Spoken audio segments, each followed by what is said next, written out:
നമുക്ക് അകത്തിപ്പൂ നല്ലോണം കഴുകിയെടുക്കാം കേട്ടോ. എന്നിട്ട് നമുക്ക് തോരൻ വയ്ക്കാം.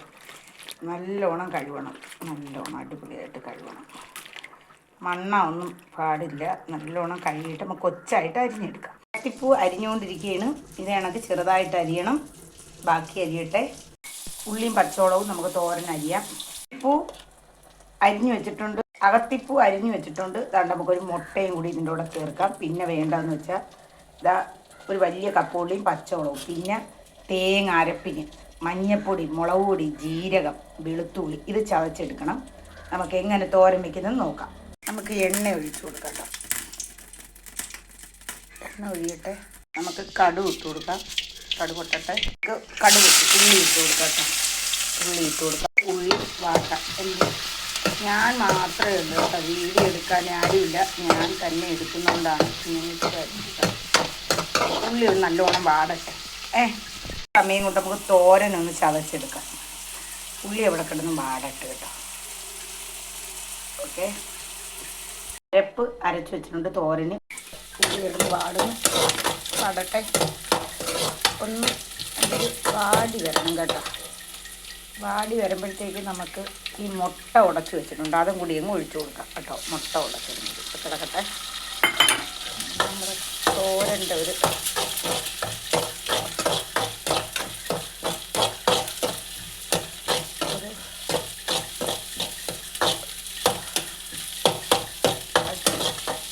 ഇനി നമുക്ക് അരിഞ്ഞു വെച്ചേക്കുന്ന സാധനം കൂടി ഒന്ന് തട്ടിയിട്ട് കൊടുക്കാം. ഓക്കെ ഓക്കെ നമുക്കൊന്ന് ഇളക്കാം. ഇളക്കിയിട്ട് ഉപ്പിട്ട് കൊടുക്കണം. ഈ പൂവിനൊരു ചെറിയൊരു കവർപ്പ് വേണം, അതിനാണ് ഈ മുട്ട ഇടുന്നത്. അപ്പോൾ ഈ കവർപ്പ് ഒന്ന് കുറഞ്ഞ് കിട്ടും ഈ ഉള്ളിയും ഇതുമൊക്കെ ആകുമ്പം കേട്ടോ. അങ്ങ് ഇതിൻ്റെ കൂടെ മറ്റേതാകുമ്പോൾ ഉള്ളി ഇതിൻ്റെ കൂടെ ഇട്ട് ഇലയാകുമ്പോൾ എളുപ്പം അങ്ങ് വാടും. അപ്പോഴത്തേക്ക് നമുക്ക് ഉള്ളി വാടത്തില്ല. അതുകൊണ്ട് നമ്മൾ ആദ്യം ഉള്ളി ഇടുന്ന, എന്നിട്ട് നമുക്ക് ഉപ്പിട്ട് കൊടുക്കാം കേട്ടോ. ഉപ്പും കൂടി ഇട്ട് കൊടുത്ത് തോരൻ തീ കുറച്ച് വെച്ച് ഒന്ന് അടച്ച് വയ്ക്കാം. ഇലയാണ്, അതങ്ങ് വാടി കേട്ടോ. നമുക്ക് എടുത്ത് നോക്കിയാലോ. ഓക്കെ ഓക്കെ, നമ്മുടെ തോരൻ ഇതായി കേട്ടോ. നമുക്കിനൊരു കാര്യം ചെയ്യും, അരപ്പ് തീയിട്ടിട്ട് കുറച്ച് നേരം അടച്ചു വെച്ചേക്കും. ഒരു 5 മിനിറ്റ് ഇതിൻ്റെ ഒരു പച്ച മണം, ഈ തോരൻ്റെ മഞ്ഞളിൻ്റെയും വെളുത്തുള്ളിയുടെയും ജീരകത്തിൻ്റെയും എല്ലാത്തിൻ്റെയും ഒരു മണം ഒന്ന് മാറട്ടെ. ആ സമയം വരെ നമുക്കൊന്ന് അടച്ചു വെച്ച് ചെറിയ തീയിലിരിക്കട്ടെ. എണ്ണ ഇളക്കി കൊടുക്കാം. ഓക്കെ, തോരൻ റെഡിയായി കേട്ടോ. കുഴ ആവത്തുമില്ല. ഈ മുട്ടയും ഇങ്ങനെ വെച്ചാൽ മതി, കുഴഞ്ഞിരിക്കത്തില്ല. തോരൻ നല്ല എന്താ പയർ പോലെ ഇരിക്കും. അല്ലെങ്കിൽ ഈ കുഴഞ്ഞു പോവും. അതില്ല. ഇതിപ്പോൾ ഇങ്ങനെ ഇട്ട് തോരൻ വെച്ചാൽ അടിപൊളിയാണ്, നല്ല രുചിയാണ്. ആ കവർപ്പും അങ്ങ് പോകും. ഒരു ദിവസം ഉണ്ടാക്കി വെക്കണം കേട്ടോ എല്ലാവരും. തോരനൊക്കെ ഇങ്ങനെ ഉണ്ടാക്കി വെക്കണം. നിങ്ങളുണ്ടാക്കുന്നതാണ് ഇതാണ് ആ ടേസ്റ്റ് ഒന്ന് നോക്കാമല്ലോ നമുക്ക്.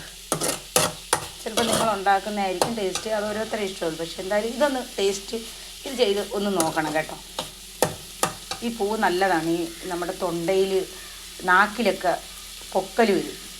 അപ്പം അതിന് ഈ അകത്തിപ്പൂ തോരൻ വെച്ച് കൊച്ചുങ്ങൾക്ക് കൊടുക്കും. ഇല എണ്ണയ്ക്കകത്ത് മൂപ്പിച്ച് എന്നാലും ഈ അകത്തിച്ചീരയുടെ ഇല എടുത്ത് വെളിച്ചെണ്ണയിൽ മൂപ്പിച്ച് കഴിച്ചാലും നമ്മൾ നാക്കിൽ വരുന്ന പൊക്കലൊക്കെ പോകും കേട്ടോ.